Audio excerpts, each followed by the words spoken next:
সংবাদকৰ্মীসকল আপোনালোক সকলোলৈকে নমস্কাৰ জনাই আজিৰ সংবাদ মাধ্যমৰ আগত আমাৰ ৰাইজৰ দলৰ যি বক্তব্য আছে সেই বক্তব্যখিনি আগবঢ়াবলৈ আগবাঢ়ি গৈছো। অৱশ্যে বক্তব্য আগবঢ়োৱাৰ আগতে চাগে শপত এটা লৈ ল'ব লাগিব নেকি, কাৰণ মুখ্যমন্ত্ৰী অলপ আগতে কৈছে, আপোনালোকে সকলোৱে শুনিছে যে ইংৰাজী মিডিয়ামত যদি কোনোবাৰ ল'ৰা ছোৱালী পঢ়াইছে তেতিয়াহ'লে কথাখিনি ক'ব নোৱাৰি। মই অন্তত এটা আপোনালোকক এফিডেভিট দি ক'ব পাৰোঁ যে মোৰ ল'ৰাটো 10ম শ্ৰেণীলৈকে অসমীয়াত পঢ়াইছোঁ। গতিকে মই ক'বৰ কাৰণে চাগে মই যোগ্য চাগে, নহয় জানো? মই আপোনালোকৰ পৰাই সুধি লৈছোঁ, কাৰণ আপোনালোককে অলপ আগতে জবাবদিহি কৰিছিলে মুখ্যমন্ত্ৰীয়ে। কৈছে যে আপোনালোকৰ সাংবাদিকৰ ল'ৰা ছোৱালী আমুক ইংৰাজী মিডিয়ামত পঢ়ে, গতিকে এতিয়া আপোনালোকে কিয় নিজৰ ল'ৰা ছোৱালী ইংৰাজী মিডিয়ামত পঢ়ায়, এতিয়া কিয় লোকৰ ঠেলাৱালা ৰিক্সাৱালাৰ ল'ৰা ছোৱালী ইংৰাজী মিডিয়ামত পঢ়াব নোৱাৰিব বুলি কৈছে। সেইটো প্ৰশ্ন আমি সুধিব লাগিছিলে মুখ্যমন্ত্ৰী। মুখ্যমন্ত্ৰীয়ে মানুহৰ মুখৰ ভাষাটোক কাঢ়ি আনি যিটো তেওঁৰ বিৰুদ্ধে যিটো অস্ত্ৰ প্ৰয়োগ কৰিব লাগিছিলে সেই অস্ত্ৰটো প্ৰয়োগ কৰিছে এতিয়া ৰাইজৰ বিৰুদ্ধে। কেনেকুৱা এজন ভয়ানক মুখ্যমন্ত্ৰীক আমি আমাৰ ৰাজ্যখনৰ শাসনৰ দায়িত্ব অৰ্পণ কৰিলোঁ। তথাপি মই আকৌ এবাৰ শপত লৈ লৈছোঁ। মোৰ শপতটো হ'ল যে মোৰ সন্তান, একমাত্ৰ সন্তান, 10ম শ্ৰেণীলৈকে মই অসমীয়া মাধ্যমত তেওঁক পঢ়াইছোঁ। মোৰ কেৱল সন্তানেই নহয়, মোৰ যিমানবিলাক ভতিজা আছে, যিমানবিলাক ভাগিন আছে, এই আটাইবিলাককে আমি অসমীয়া মাধ্যমত পঢ়ুৱাইছোঁ। গতিকে মই এই কথাখিনি মই মুখ্যমন্ত্ৰীক ক'বৰ কাৰণে বা মাধ্যমৰ ওপৰত কথা ক'বৰ কাৰণে মই উপযুক্ত বুলি নিজকে গণ্য কৰিছোঁ, আৰু সেইকাৰণেহে আজিৰ এই সংবাদমেলখন বা আজিৰ এই বক্তব্যখিনি প্ৰকাশ কৰিব খুজিছোঁ। এতিয়া মুখ্যমন্ত্ৰীয়ে কৈছে, চাওক, মুখ্যমন্ত্ৰীয়ে সাংবাদিকসকলক আঙুলি টোৱাই কৈছে যে আপোনাৰ ল'ৰা ছোৱালীয়ে আমুক স্কুললৈ যোৱা, কিবাখন স্কুলৰ নাম কৈছিলে। আমি স্কুললৈ যোৱা মই নিজে দেখিছোঁ, আপুনি লৈ গৈছে স্কুললৈ, ইংৰাজী মিডিয়ামত পঢ়ায়। কৈছে যে কুল শইকীয়াই সাহিত্য সভাৰ সভাপতি, তেখেতৰ ল'ৰা ছোৱালী ইংৰাজী মিডিয়ামত পঢ়ুৱাইছে। হিমন্ত বিশ্ব শৰ্মাৰ ল'ৰা ছোৱালী ইংৰাজী মিডিয়ামত পঢ়ুৱাইছে। আৰু তাৰ লগতে চাগে সমুজ্জ্বল ভট্টাচাৰ্যক কাট এটাও মাৰি থৈ গৈছে বিয়া নপতা বুলি কৈ। চাগে সমুজ্জ্বল ভট্টাচাৰ্য ডাঙৰীয়াক, সদৌ অসম ছাত্ৰ সন্থাৰ উপদেষ্টা, তেখেতক এটা কাট মাৰিও গৈছে।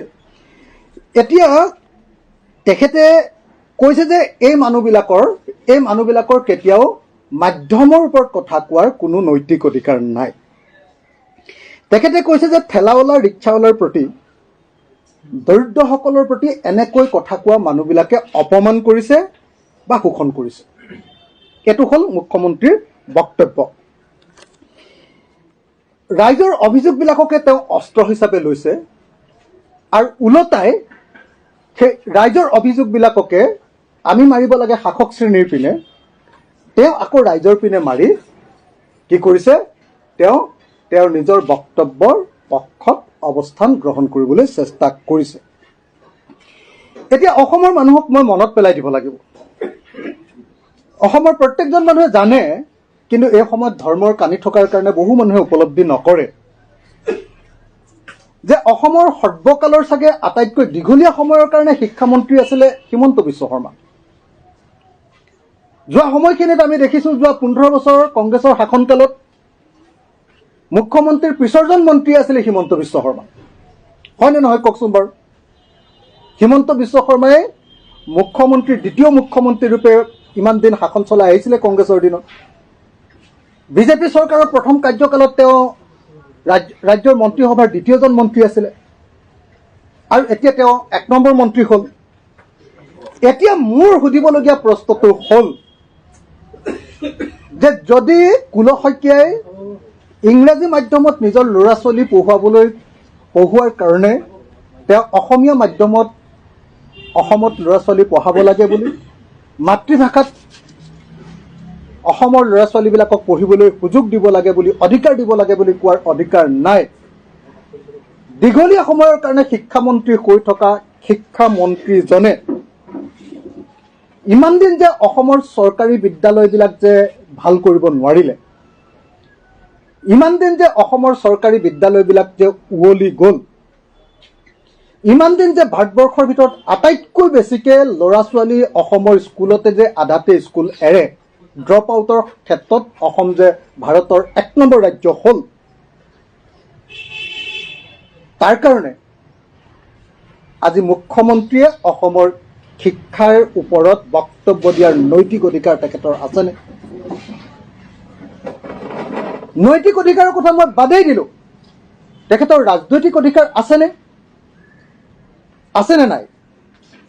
তুমি স্কুল ঠিক কৰিব নোৱাৰিলা, তুমি অসমীয়া মাধ্যমৰ আৰু সকলো স্কুলবিলাক ধ্বংস কৰি দিলা, তোমাৰ দিনতে চৰকাৰী মাধ্যমৰ পৰিৱৰ্তে চৰকাৰী স্কুলৰ পৰিৱৰ্তে আটাইতকৈ বেছি প্ৰাইভেট স্কুলবিলাক হ'ল, চৰকাৰী মাধ্যমৰ বিদ্যালয়বিলাকত তোমাৰ নিজৰ ল'ৰা ছোৱালীক নপঢ়ুৱালা, আৰু ল'ৰা ছোৱালীকতো নপঢ়ুৱালা নায়েই, ক'ব লাগিছিলে কি বুলি আজি মুখ্যমন্ত্ৰীজনে ক'ব লাগিছিলে যে আহক আমাৰ সকলোৰে ল'ৰা ছোৱালী, তেওঁ নিজৰ ল'ৰা ছোৱালীবিলাকক ধৰি সকলোৰে ল'ৰা ছোৱালী আমি চৰকাৰী বিদ্যালয়ত পঢ়াওঁ আহক, অসমীয়া মাধ্যমৰ বিদ্যালয়ত পঢ়াওঁ আহক, আৰু অসমীয়া মাধ্যমৰ বিদ্যালয়ৰ যিমানবিলাক অসুবিধা আছে এই আটাইবিলাক আঁতৰ কৰি আমি আমাৰ চৰকাৰী বিদ্যালয়তে বিশ্বমানৰ শিক্ষা দিওঁ আহক,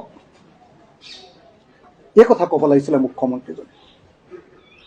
এতিয়া মুখ্যমন্ত্ৰীজনে কি কৰিছে যে বোলে ৱৰ্ল্ড ক্লাছ স্কুল তেওঁ প্ৰাইভেট স্কুল খুলিছে, ৱৰ্ল্ড ক্লাছ প্ৰাইভেট স্কুল বোলে খুলিছে, তেওঁ বোলে ৱৰ্ল্ড ক্লাছ টিচাৰ আনিছে প্ৰাইভেট স্কুলৰ কাৰণে, তেওঁ নিজৰ স্কুল এখনৰ কাৰণে, ভাণ্ডা ইণ্টাৰনেশ্যনেল স্কুল, তেওঁ নিজে স্কুল খুলিছে। মই প্ৰশ্ন কৰিব খোজো যে মুখ্যমন্ত্ৰী মহোদয়, কুল শইকীয়া বা এজন সাংবাদিকে তেখেতৰ ল'ৰা ছোৱালীক অসমীয়া মাধ্যমত নপঢ়ুৱাৰ কাৰণে, মাতৃভাষাৰ মাধ্যমত নিজৰ ল'ৰা ছোৱালীক নপঢ়ুৱাৰ কাৰণে তেওঁ বাৰু মাধ্যমৰ ওপৰত কথা কোৱাৰ অধিকাৰ নাই, কিন্তু এজন শিক্ষামন্ত্ৰী হিচাপে আপুনি অসমৰ শিক্ষাখণ্ডৰ কোনো উন্নতি কৰিব নোৱাৰি, ভাৰতবৰ্ষৰ ভিতৰতে অসমৰ শিক্ষাখণ্ডক আটাইতকৈ বেয়া কৰি আপুনি আটাইতকৈ ডাঙৰ উচ্চ শিক্ষানুষ্ঠান এখন খোলাৰ, আটাইতকৈ ডাঙৰ প্ৰাইভেট স্কুল এখন খোলাৰ নৈতিক অধিকাৰ আৰু ৰাজনৈতিক অধিকাৰ আপোনাৰ আছে নে? কালি মুখ্যমন্ত্ৰীৰ পত্নীয়ে নিজাকৈ কৈছে, নিজাববীয়া নিজা মুখেৰে শুনিছোঁ, সেই বাইট মই নিজে চাইছোঁ, সেই বক্তৃতা মই নিজে শুনিছোঁ, তাত স্পষ্ট ভাষাৰে কৈছে যে মুখ্যমন্ত্ৰী হিমন্ত বিশ্ব শৰ্মা সেই স্কুলখনৰ ফাউণ্ডাৰ হয়। যদি ফাউণ্ডাৰ হয় মুখ্যমন্ত্ৰীৰ সময় হৈ থাকোঁতে, নহ'লে বা তেওঁ শিক্ষামন্ত্ৰী হৈ থাকোঁতে তেওঁ ফাউণ্ডাৰ হৈছিলে স্কুলখনৰ। এজন শিক্ষামন্ত্ৰী আৰু এজন মুখ্যমন্ত্ৰীয়ে এখন প্ৰাইভেট স্কুলৰ ফাউণ্ডাৰ হ'ব পাৰেনে? তেওঁলোকৰ প্ৰস্পেক্টাছত কৈছে যে সেই স্কুলখনৰ কাৰণে, তেওঁলোকৰ আজিৰ এডভাৰটাইজ দেখিছোঁ, স্কুলখনৰ কাৰণে 18 একৰ অৰ্থাৎ প্ৰায় 60 বিঘা মাটি তেওঁলোকৰ আছে। এই 60 বিঘা মাটি আমিন গাঁৱৰ নিচিনা ঠাইত কিনিবৰ কাৰণে ধন তেওঁলোকে ক'ৰ পৰা পালে? ইণ্টাৰনেশ্যনেল ষ্টেণ্ডাৰ্ডৰ এখন স্কুল খুলিবৰ কাৰণে তেওঁলোকৰ পইচা ক'ৰ পৰা আহিলে? ধনৰ উৎস কি? ইণ্টাৰনেশ্যনেল ষ্টেণ্ডাৰ্ডৰ শিক্ষক নিযুক্তি দিবৰ কাৰণে তেওঁলোকৰ ধনৰ উৎস কি? এই প্ৰশ্নবিলাকৰ জবাব অসমৰ মুখ্যমন্ত্ৰীয়ে অসমৰ ৰাইজক ৰাজহুৱাকৈ দিবনে? আমি ৰাইজৰ দলৰ সভাপতি হিচাপে আজি দাবী উত্থাপন কৰিছোঁ যে অচিৰে অসমৰ মুখ্যমন্ত্ৰীয়ে তেওঁৰ ব্যক্তিগত পৰ্যায়ত তেওঁ আৰু তেওঁৰ পৰিয়ালে খোলা ভাণ্ডা ইণ্টাৰনেশ্যনেল স্কুলখনৰ বিষয়ে সকলো কথা ৰাজহুৱা কৰিব লাগে।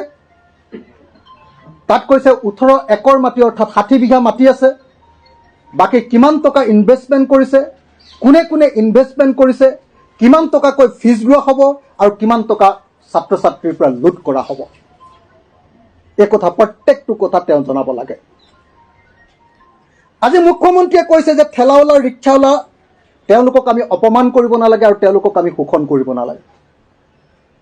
সেইকাৰণে মই মুখ্যমন্ত্ৰীক আহ্বান জনাইছোঁ আজি ৰাইজৰ দলৰ সভাপতি হিচাপে আৰু একেখন বিধানসভাৰ বিধায়ক হিচাপে মই তেখেতক আহ্বান জনাইছোঁ যে তেখেতৰ ভাইন্দা ইণ্টাৰনেশ্যনেল স্কুলখন তেখেতে সেই ৰিক্সাৱালা আৰু ঠেলাৱালাসকলৰ ছাত্ৰ ছাত্ৰীৰ কাৰণে মুকলি কৰি দিব লাগে বিনামূলীয়াকৈ। কাৰণ তেওঁৰ যে স্কুলবিলাকৰ এই স্কুলৰ টকাটো ক'ৰ পৰা আহিলে? ইয়াতো লুণ্ঠনৰ টকাই নিশ্চয়, এয়া নিশ্চয় তেওঁৰ লুণ্ঠনৰ টকাই নহয় জানো?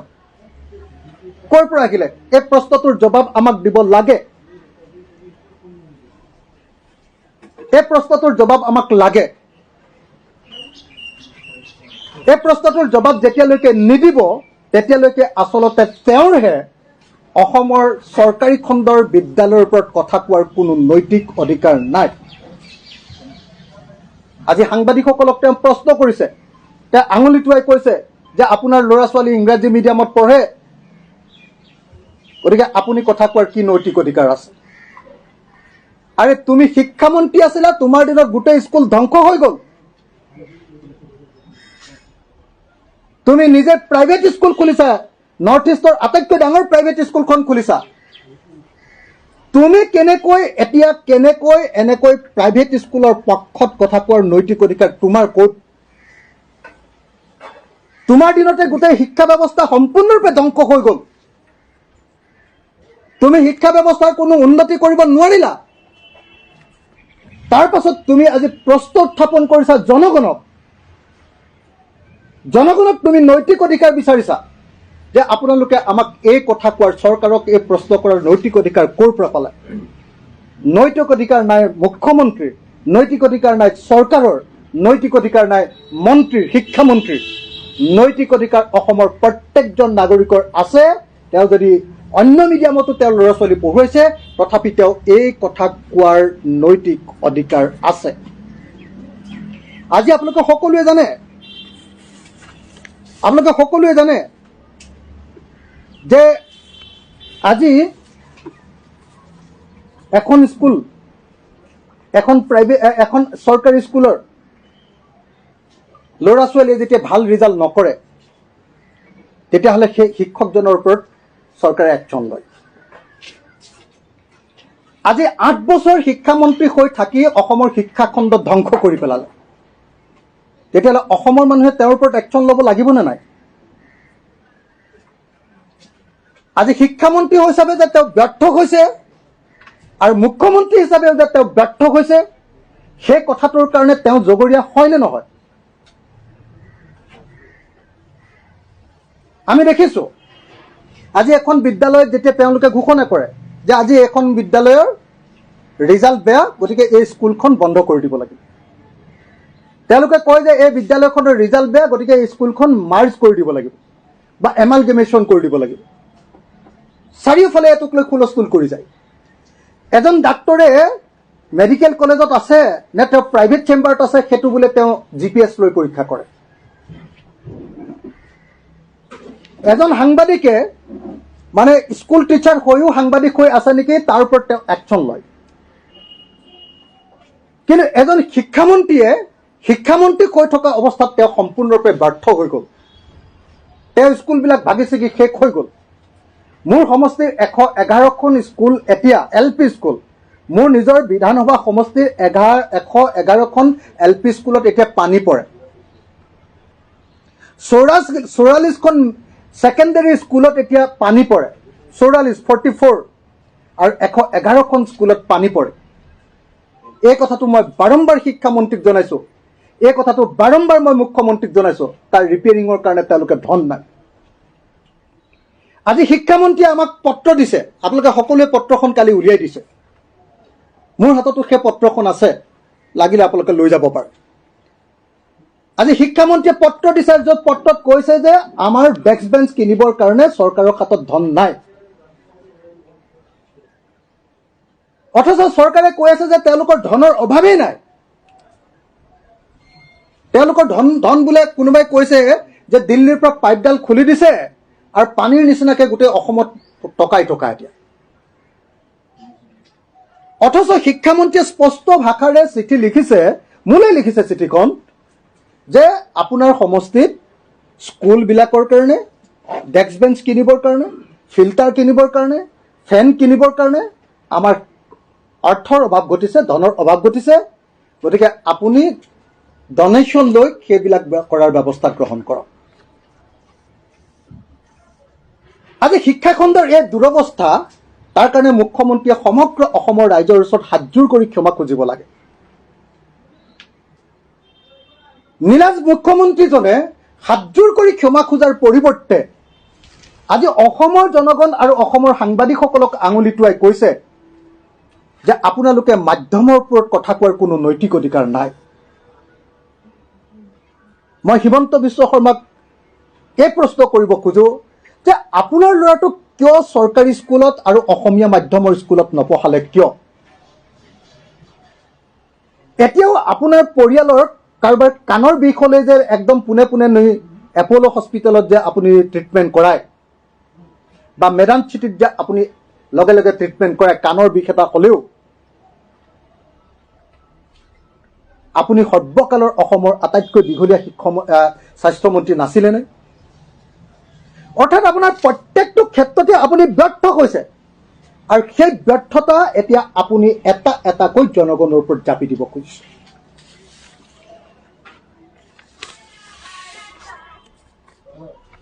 মই আপোনালোকক আৰু এটা কথা ক'ব খুজিছো। আজি এই যে মাধ্যম বিতৰ্কটো উঠিছে, মাধ্যম বিতৰ্কটো উঠাৰ কোনো প্ৰশ্নই নাই। আচলতে মাধ্যমৰ কাৰণে অসমৰ শিক্ষানুষ্ঠান ধ্বংস হোৱা নাই। অসমৰ শিক্ষানুষ্ঠান ধ্বংস হৈছে 5টা কাৰণ। 1 নম্বৰ কাৰণটো হ'ল যে অসমৰ শিক্ষানুষ্ঠানসমূহত উপযুক্ত সংখ্যাৰ শিক্ষাগুৰু নাই। অসমৰ স্কুলবিলাকত যিমান শিক্ষক থাকিব লাগে সেই পৰিমাণৰ শিক্ষক নাই। 1 নম্বৰ। 2 নম্বৰ কাৰণটো হ'ল যে অসমৰ শিক্ষাগুৰুসকলক ক্লাছ কৰিবৰ কাৰণে যি প্ৰশিক্ষণ দিব লাগে উন্নত মানৰ, অৰ্থাৎ কোৱালিটি এডুকেশ্যনৰ কাৰণে যি ব্যৱস্থা গ্ৰহণ কৰিব লাগে, চৰকাৰে সেই ব্যৱস্থা গ্ৰহণ কৰা নাই। 3 নম্বৰ কথাটো হ'ল যে অসমৰ শিক্ষানুষ্ঠানবিলাক লাওলোৱা, অসমৰ শিক্ষানুষ্ঠানবিলাক একেবাৰে ভঙা চিঙা, অসমৰ শিক্ষানুষ্ঠানবিলাক একেবাৰে পানী পৰা, অসমৰ শিক্ষানুষ্ঠানবিলাকত ডেস্ক বেঞ্চ নাই, অসমৰ শিক্ষানুষ্ঠানবিলাকত চক পেঞ্চিল নাই, অসমৰ শিক্ষানুষ্ঠানবিলাক দেউলীয়া। এইটো হ'ল 3 নম্বৰ কাৰণ। চৰকাৰে শিক্ষানুষ্ঠানবিলাকৰ কাৰণে আন্তঃগাঁথনি নিৰ্মাণ কৰা নাই। 4 নম্বৰ কাৰণটো হ'ল যে অসমৰ শিক্ষাগুৰুসকলক বেছিভাগ সময়তে শিক্ষাৰ পৰিৱৰ্তে অন্য কামত লগোৱা হয়। যেনেকৈ NRCৰ কামত লগায়, নহ'লে বা লোকপিয়লৰ কামত লগায়, নহ'লে বা IAY ঘৰৰ কামত লগায় চেঞ্চাছ কৰিবৰ কাৰণে, নহ'লে বা অৰুণোদয়ৰ কামত লগায়। গতিকে অসমৰ শিক্ষাগুৰুসকলক তেওঁলোকৰ যিকণ সময় পায় সেইকণ সময়ো ইউটিলাইজ কৰিবৰ কাৰণে চৰকাৰে সুযোগ নিদিয়ে। বহুত স্কুলত এজনীয়া শিক্ষক আছে, কোনোবা স্কুলত এজনো শিক্ষক নাই, অথচ এখন স্কুলত অতি কমেও 5টা ক্লাছ থাকে। 5টা ক্লাছত যদি 2জন শিক্ষকো থাকে তেতিয়াহ'লে সেই স্কুলখনত পঢ়ুৱাটো সম্ভৱ নে? এই মূল কথাটো লুকুৱাই অসমৰ মুখ্যমন্ত্ৰীয়ে এতিয়া মাধ্যম বিতৰ্কৰ সৃষ্টি কৰিব খুজিছে। আৰু 5ম কাৰণটো অসমৰ শিক্ষানুষ্ঠানসমূহ ধ্বংস হোৱাৰ 5ম আৰু অন্যতম মূল কাৰণটো হ'ল যে এই শিক্ষানুষ্ঠানবিলাকৰ ওপৰত ছুপাৰভাইজিঙৰ অভাৱ।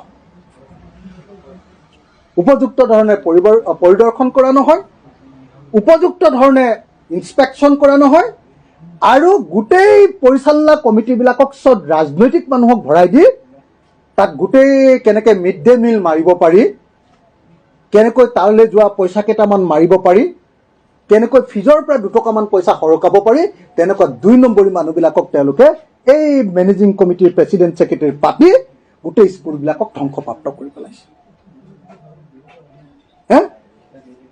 এই কথাবিলাক লুকুৱাই আজি মুখ্যমন্ত্ৰীয়ে আমাৰ গোটেই কথাবিলাকক কি কৰিব খুজিছে, কৈছে যে ইংৰাজী মিডিয়ামলৈ স্কুলবিলাক সলনি কৰি দিয়া, আমি ৰিজাল্ট ভাল কৰি দিম। আৰে ইংৰাজী মিডিয়ামলৈ গ'লে আমি অসমীয়া ভাষা ৰক্ষা কৰিবৰ কাৰণে, ৰাইজৰ দলে অন্তত অসমীয়া ভাষা ৰক্ষা কৰিবৰ কাৰণে আমি অসমীয়া মাধ্যমৰ বিদ্যালয়ৰ কথা কোৱা নাই।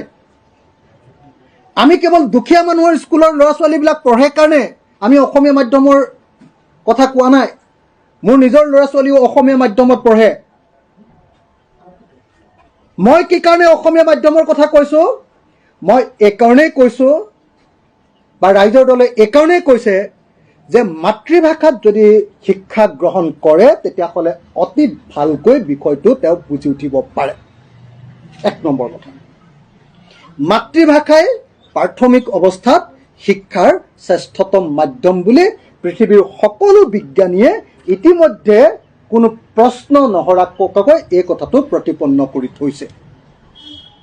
এইটো লুকুৱাই লাভ নাই, এইটো লুকুৱাই কোনো লাভ নাই। দ্বিতীয় কথা, কাইলৈ জানিবা আমাৰ স্কুলবিলাক, গাঁৱৰ স্কুলবিলাক জানিবা কাইলৈ ইংৰাজী মিডিয়াম কৰিয়ে দিলে। ঠিক আছে, ইংৰাজী মিডিয়াম কৰি দিলে।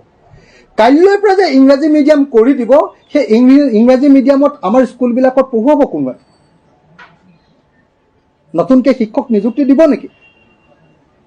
তেওঁতো 1 লাখ নিযুক্তি দিম বুলি কৈয়ে এতিয়ালৈকে নিদিলে। 31 মাৰ্চ 2022 ভিতৰত 1 লাখ নিযুক্তি দিম বুলি কৈছিলে। তাৰপিছত আৰু 1 লাখ নিযুক্তি দিম বুলি কৈছিলে। তাৰ আগৰবাৰ 2016ত তেওঁ 25ৰ পৰা 26 লাখ মানুহক নিযুক্তি দিম বুলি কৈছিলে। এতিয়াতো সকলো শিক্ষানুষ্ঠানৰ প্ৰাদেশিকীকৰণে তেওঁ বন্ধ কৰি পেলালে। যি সময়ত শিক্ষানুষ্ঠানৰ প্ৰাদেশিকীকৰণ বন্ধ কৰি পেলালে, যি সময়ত শিক্ষক নিযুক্তি দিয়াৰ কোনো ব্যৱস্থা গ্ৰহণ কৰা নাই, সেই সময়ত যদি নতুনকৈ শিক্ষক নিযুক্তি নিদিয়াকৈ আৰু প্ৰশিক্ষণৰ ব্যৱস্থা নকৰাকৈ যদি অসমীয়া মাধ্যমৰ বিদ্যালয়ত ইংৰাজী মাধ্যম আৰম্ভ কৰে, তেতিয়া এতিয়াতকৈ স্কুলবিলাকৰ অৱস্থা বেয়াহে হ'ব। ল'ৰা ছোৱালীবিলাকৰ মূৰ খোৱাহে হ'ব। কাৰণ গাঁৱৰ আমাৰ ল'ৰা ছোৱালীবিলাকৰ প্ৰব্লেমটো কি? গাঁৱৰ আমাৰ ল'ৰা ছোৱালীবিলাকৰ আটাইতকৈ ডাঙৰ প্ৰব্লেমটো হ'ল যে ইংৰাজী মিডিয়ামত যদি পঢ়ুৱায় তেতিয়াহ'লে বেছিভাগ মাক দেউতাকে, সৰহ সংখ্যক মাক দেউতাকে তেতিয়াহ'লে ল'ৰা ছোৱালীবিলাকক গাইডেন্স দিব নোৱাৰিব। কাৰণ মাক দেউতাকবিলাক অসমীয়া মাধ্যমত পঢ়ি আহিছে। গতিকে ল'ৰা ছোৱালীবিলাকক তেতিয়াহ'লে তেওঁ এতিয়া যদি অসমীয়া মাধ্যমৰ কাৰণে গাইডেন্স দিব পাৰিছিলে, তেতিয়াহ'লে মাক দেউতাকে সেইটো গাইডেন্স দিব নোৱাৰিব। 2 নম্বৰ কথাটো হ'ল যে আমাৰ দুখীয়া ঘৰৰ ল'ৰা ছোৱালীবিলাকে কিমান টিউশ্যন দিব? ইংৰাজী মাধ্যমত পঢ়িবলৈ হ'লে টিউশ্যন দিব লাগিব।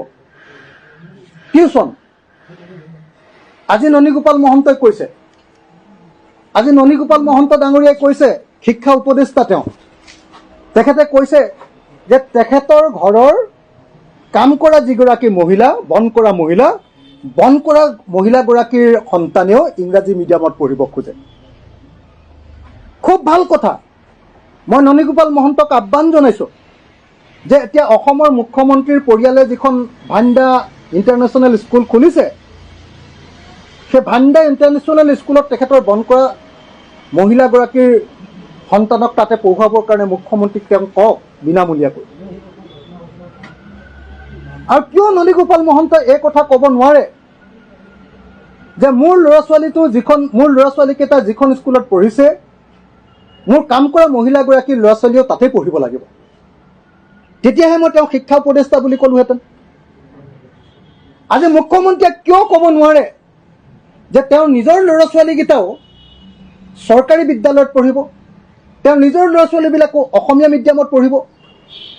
তেওঁৰ নিজৰ ল'ৰা ছোৱালীক যদি অসমীয়া মাধ্যমত পঢ়ালেহেঁতেন, তেতিয়াহ'লে যদি তেওঁ ক'লেহেঁতেন যে নহয়, মোৰ ল'ৰা ছোৱালী মই অসমীয়া মাধ্যমত পঢ়াই লৈ বুজিলোঁ যে মোৰ ল'ৰা ছোৱালী মূৰ্খ হৈ গ'ল, গতিকে অসমীয়া মাধ্যমত কোনোপধ্যে পঢ়াব নালাগে, ইংৰাজী মাধ্যমতে পঢ়াব লাগে, তেতিয়াহ'লে আমি ক'লোহেঁতেন যে মুখ্যমন্ত্ৰীৰ উপলব্ধি শুদ্ধ সফল।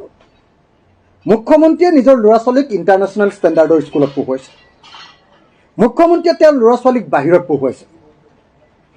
মুখ্যমন্ত্ৰীয়ে তেওঁৰ নিজৰ ল'ৰা আৰু ছোৱালী চব বাহিৰত পঢ়ুৱাইছে।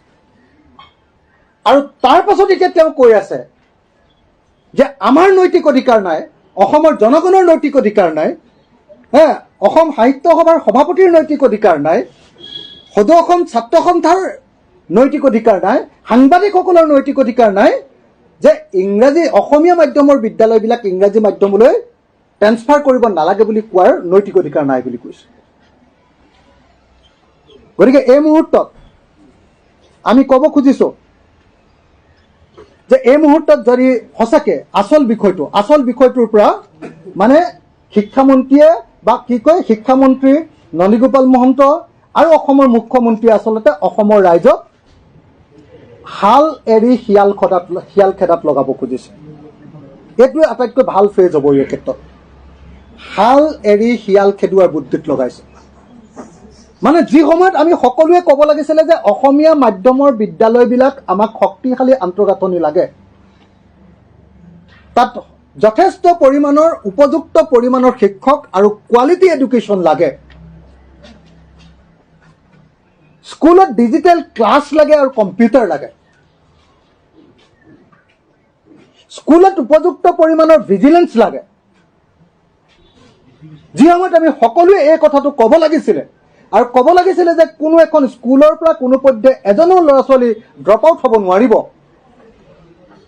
সেই সময়ত আমি গোটেই ইছ্যুটো ডাইভাৰ্ট কৰি আমি খেলিবলৈ লৈছোঁ আমি আমাৰ অসমীয়া জাতিটোক আকৌ এবাৰ ধ্বংস কৰাবৰ কাৰণে, অসমীয়া জাতিটোক ইয়াৰ লক্ষ্যৰ পৰা আঁতৰাই পেলাবৰ কাৰণে এইবাৰ আমি মাধ্যমক বিতৰ্কৰ কেন্দ্ৰস্থললৈ পৰিণত কৰি পেলাইছোঁ। বিজেপিয়ে মাধ্যমটো কিয় এনেকৈ সলাব খুজিছে? বিজেপিয়ে মাধ্যমটো সলোৱাৰ দুটা কাৰণ। এক নম্বৰ কাৰণটো হ'ল যে মুখ্যমন্ত্ৰীয়ে গোটেই ভাৰতবৰ্ষত দেখুৱাব খুজিছে, আজি যেনেকৈ চৰকাৰী চাকৰিৰ ক্ষেত্ৰত হিন্দী ভাষা তেওঁ বাধ্যতামূলক কৰি দিছে। প্ৰশ্ন কাকত আপোনালোকে নিশ্চয় দেখিছে। কেলে কৰি দিছে? কাৰণ RSS আৰু বিজেপিয়ে ভাল পাব আৰু তেওঁ এজন সৰ্বভাৰতীয় নেতা হ'ব লাগে, তেওঁৰ মতে অসমখন চলে, এই কথাটো তেওঁ দেখুৱাব লাগে। এক নম্বৰ। কিন্তু দুই নম্বৰ, তাতকৈ ডাঙৰ কাৰ্যটো কি জানেনে? আটাইতকৈ ডাঙৰ ষড়যন্ত্ৰটো কি জানেনে? আটাইতকৈ ডাঙৰ ষড়যন্ত্ৰটো হ'ল যে অসমীয়া জাতিৰ আঞ্চলিক জাতীয়তাবাদ বা ভাষাভিত্তিক জাতীয়তাবাদক নিষেধ কৰিব লাগে আৰু ৰিলিজিয়াছ নেশ্যনেলিজিম বা ধৰ্মীয় যিটো ৰাষ্ট্ৰীয়তাবাদ, সেই ধৰ্মীয় ৰাষ্ট্ৰীয়তাবাদক অসমীয়া মানুহৰ মাজত সোমোৱাই দিব লাগে। অসমীয়া ভাষাকেন্দ্ৰিক অসমীয়া মানুহ আৰু হ'ব নালাগে। অসমীয়া মানুহ হ'ব লাগে হিন্দুত্ববাদ হ'ব লাগে জাতীয়তাবাদৰ মূল বস্তু। আৰু এইটো যদি কৰিব পাৰে তেতিয়াহ'লে অসমীয়া জাতিক লুণ্ঠন কৰাৰ কাৰণে সৰ্বকালৰ কাৰণে তেওঁলোক ফ্ৰী হৈ যাব। অসমীয়া জাতিক লুণ্ঠন কৰাৰ কাৰণে সৰ্বকালৰ কাৰণে তেওঁলোক মুক্ত হৈ যাব। আৰু সেইকাৰণে অসমীয়া জাতিক চিৰকালৰ কাৰণে লুণ্ঠন কৰিবৰ কাৰণে এনেকৈ অসমীয়া ভাষাৰ পৰিৱৰ্তে হিন্দী ভাষা, অসমীয়া ভাষাৰ পৰিৱৰ্তে ইংৰাজী ভাষা, এনেকৈ প্ৰত্যেকটো ক্ষেত্ৰতে চৰকাৰী চাকৰিৰ ক্ষেত্ৰত, মাধ্যমৰ ক্ষেত্ৰত তেওঁলোকে প্ৰয়োগ কৰি অসমীয়া জাতিক সম্পূৰ্ণৰূপে তেওঁলোকে এনেকৈ নিথৰুৱা কৰাৰ ব্যৱস্থা গ্ৰহণ কৰিব খুজিছে। আৰু সেই বিতৰ্কটোক তেওঁ কি কৰিব খুজিছে? সেই বিতৰ্কটোক কি বিতৰ্ক? যে ইমান দিন ধৰি কংগ্ৰেছৰ দিনতো তেওঁ সৰ্বা মন্ত্ৰী হৈ থাকিলে, তেতিয়াও তেওঁ স্বাস্থ্যখণ্ড ভাল কৰিব নোৱাৰিলে, শিক্ষাখণ্ড ভাল কৰিব নোৱাৰিলে, স্কুলবিলাক ধ্বংস কৰি পেলালে। সেই বিতৰ্কটোক নি এতিয়া মিডিয়ামৰ বিতৰ্ক, বোলে ইংৰাজী মিডিয়াম হ'লেহে আমি স্কুলবিলাক ভাল কৰিব পাৰিম। আৰে ইংৰাজী মিডিয়ামত পঢ়া সকলো ল'ৰা ছোৱালীয়ে চাকৰি পায় নেকি? আৰু তুমি যে কৈ আছা ইংৰাজী মিডিয়ামত পঢ়া শুনা ল'ৰা ছোৱালীয়ে কিমানে IAS পাইছে? অসমৰ ইংৰাজী মিডিয়ামত পঢ়া কিমান ল'ৰা ছোৱালীয়ে IAS পাইছে? অসমত ইংৰাজী মিডিয়ামত পঢ়া কিমান ল'ৰা ছোৱালীয়ে মেডিকেল আৰু ইঞ্জিনিয়াৰিং পাইছে? আৰু লগতে এইটো কথা চাওকচোন, তেওঁলোকে কয় বোলে মেডিকেল আৰু ইঞ্জিনিয়াৰিঙত অসমীয়া ভাষাত পঢ়িব লাগিব, মাতৃভাষাত। তাত বোলে কোৰ্চটো হ'ব মাতৃভাষা, কিন্তু ক্লাছ 3ৰ পৰা আকৌ ইংৰাজী ভাষাত পঢ়িব লাগিব, বিজ্ঞান আৰু অংক। এনেকুৱা অদ্ভুত পগলা কথা কোৱা মানুহ পৃথিৱীত আছে নেকি? কিন্তু একদম পাগলামি হয় নে নহয়? অদ্ভুত পাগলামি। আৰু এই অদ্ভুত পাগলামিত আমাৰ অসমীয়া জাতিটোক তেওঁলোকে ডুবাই মাৰিব খুজিছে। গতিকে এই মুহূৰ্তত আমাৰ স্পষ্ট কোনো দ্বিধা নোহোৱাকৈ আমি ক'ব খুজিছো যে অসমৰ মুখ্যমন্ত্ৰীৰ নতুন যিখন বিদ্যালয় বান্দা ইণ্টাৰনেশ্যনেল স্কুলৰ ওপৰত এটা পুংখানুপুংখ তদন্ত হ'ব লাগে। তাৰ মাটিবিলাক ক'ৰ পৰা আহিলে, তাৰ টকা ক'ৰ পৰা আহিলে, মুখ্যমন্ত্ৰীয়ে ক'ৰ পৰা টকা পালে, তেওঁৰ পৰিয়ালে ইমানকৈ টকা, টিভি চেনেল খুলিবলৈ ইমান টকা ক'ৰ পৰা পাইছে, স্কুল খুলিবলৈ ইমান টকা ক'ৰ পৰা পাইছে, আপোনাৰ হেৰিয়াত কি কয় কাজিৰঙাত ৰিচৰ্ট খুলিবৰ কাৰণে তেওঁ টকা ইমানকৈ ক'ৰ পৰা পাইছে, ক'ৰ পৰা ইমান ধন বল ক'ৰ পৰা, ধন ক'ত বৈছে ক'ৰ পৰা, এই কথাটো অসমৰ ৰাইজক জনাব। আমাৰ হাতত এই সম্পৰ্কে যথেষ্ট তথ্য আছে আৰু আমি এই তথ্যবিলাক পৰ্যায়ক্ৰমে ৰাজহুৱা কৰি যাম। কিন্তু মুখ্যমন্ত্ৰী হিচাপে ইমান এতিয়া আজিকালিতো এনেকুৱা ভাও দিয়ে মুখ্যমন্ত্ৰী হিমন্ত বিশ্ব শৰ্মাই যে তেওঁতকৈ ভাল মানুহ পৃথিৱীত এতিয়া নায়েই আৰু, অথচ তেওঁতকৈ বদমাছ মুখ্যমন্ত্ৰী চাগে অসমৰ ইতিহাস, ভাৰতৰ ইতিহাসতে নাই আচলতে। কিন্তু এনেকুৱা দেখুৱাই যে পৃথিৱীত তেওঁতকৈ সৎ ৰাজনীতিক নাই আৰু, বাকী সকলোবিলাকক তেওঁ জবাবদিহি কৰে। তেওঁ কোৱা শুনিছোঁ, আজি বক্তব্যত তেওঁ কৈছে যে এজন MLA যদি ইলেকশ্যন খেলিবৰ পৰা কাৰণে 3 কোটিৰ পৰা 5 কোটি টকা খৰচ কৰিব পাৰে, তেতিয়াহ'লে তেওঁৰ সমষ্টিৰ স্কুলবিলাকত তেওঁ কিয় ডেস্ক বেঞ্চ দিব নোৱাৰে? তাৰমানে অসমৰ মুখ্যমন্ত্ৰীয়ে এতিয়ালৈকে কিমানবাৰ ইলেকশ্যন খেলিলে? তেওঁ প্ৰত্যেকবাৰে যদি এনেকৈ 5 কোটি 10 কোটি টকাকৈ খৰচ কৰি আহিছে, তেতিয়াহ'লেনো তেওঁ ভাণ্ডে ইণ্টাৰনেশ্যনেল স্কুলখনত কিয়নো বিনামূলীয়াকৈ ল'ৰা ছোৱালী পঢ়াব নোৱাৰে? তেওঁকনো কিয় ধন লাগে তাৰ পৰা? তেওঁতো এতিয়া লাখ কোটি টকা, লাখ কোটিপতি। এতিয়াতো অসমৰ মুখ্যমন্ত্ৰীজন লাখ কোটিপতি মানুহ, 1000 কোটিত গুচি গ'ল এতিয়া লাখ কোটিপতিৰ মানুহ। অসম আৰু উত্তৰ পূৰ্বাঞ্চলৰ সকলো সম্পদ লুণ্ঠনৰ প্ৰধান কাণ্ডাৰী তেওঁ এতিয়া লাখ কোটি টকাৰ মানুহ। তেওঁ ভাণ্ডা ইণ্টাৰনেশ্যনেল স্কুল খুলি তাৰ পৰা ইনকাম কৰিব লাগে নেকি? তেওঁ সেই স্কুলখন বিনামূলীয়া কৰি দিয়কচোন। আৰু সেই স্কুলখন নহয়, প্ৰত্যেকখন বিধানসভা সমষ্টিতে, অন্ততঃ মোৰ বিধানসভা সমষ্টিখনত তেওঁ এনেকুৱা এখন ভাণ্ডা ইণ্টাৰনেশ্যনেল স্কুল এখন খুলি তেওঁ সেইখন মুকলিমূৰীয়া কৰি দিয়ক, বিনামূলীয়াকৈ ল'ৰা ছোৱালীবিলাক দিয়ক। মোৰ ল'ৰা ছোৱালীবিলাক, আমাৰ সমষ্টিৰ ল'ৰা ছোৱালীবিলাক মই ভাণ্ডা ইণ্টাৰনেশ্যনেল স্কুলত বিনামূলীয়াকৈ পঢ়িবৰ কাৰণে, ইংৰাজী মিডিয়াম হ'লেও তেওঁক পঢ়াবৰ কাৰণে মই চেষ্টা কৰিম।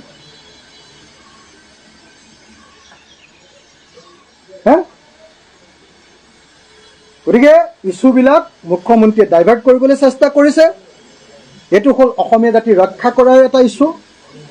এইটোক যিটো কথা তেওঁৰ বিৰুদ্ধে গালি পাৰিব লাগে যে যোৱা 15-20 বছৰ ধৰি তুমি ৰাজনীতি কৰিলা, অসমৰ ৰাজনীতিৰ সৰ্বা হৈ থাকিলা, কেতিয়াবা দ্বিতীয় কেতিয়াবা প্ৰথম হৈ থাকিলা, তুমি অসমৰ শিক্ষাখণ্ডৰ কোনো পৰিৱৰ্তন আনিব নোৱাৰিলা।